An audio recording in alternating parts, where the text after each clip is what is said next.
welcome to Life Rebounding, where every life circumstance is an opportunity for a rebound with Jesus Christ by faith.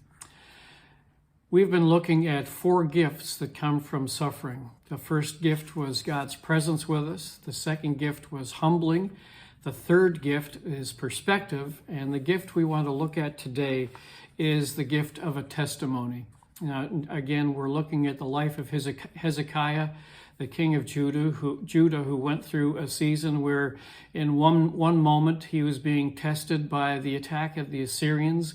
In the next, he was in triumph and victory as the Lord provided a miraculous turnaround in those events where Judah was saved.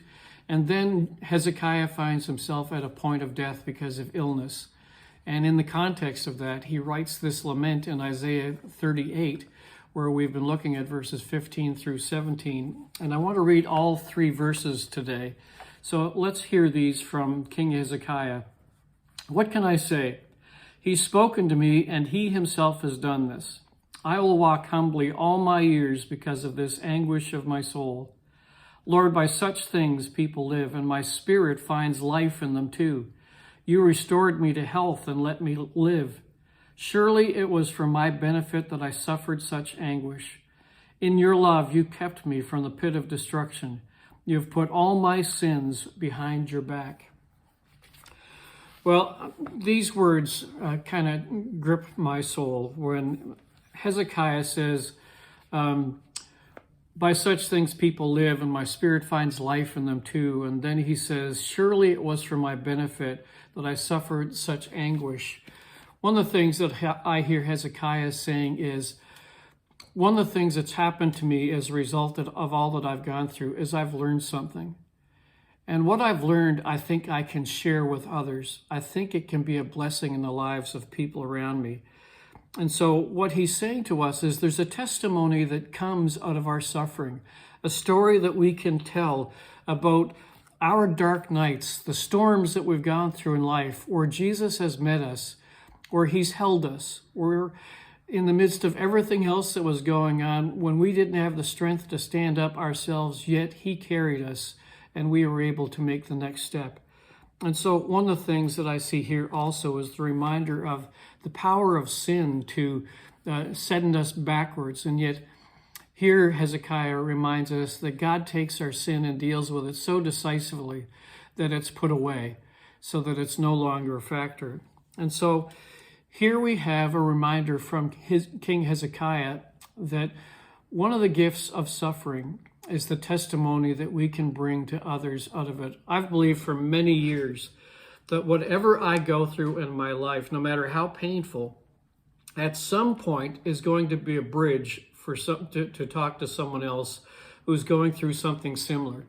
And I think that's true. I think that's actually the message of Paul in 1 Corinthians, that the comfort we receive is the comfort that we then give to others.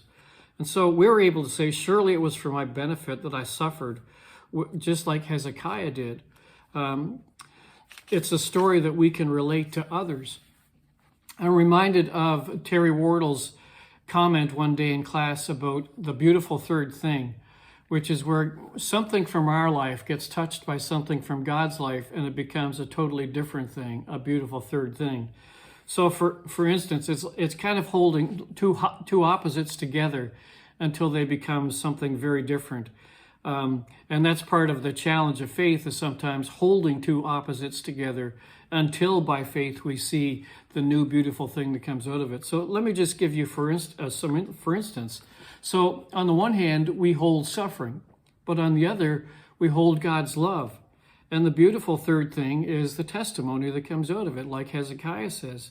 How about the one thing that we hold in our hands is brokenness?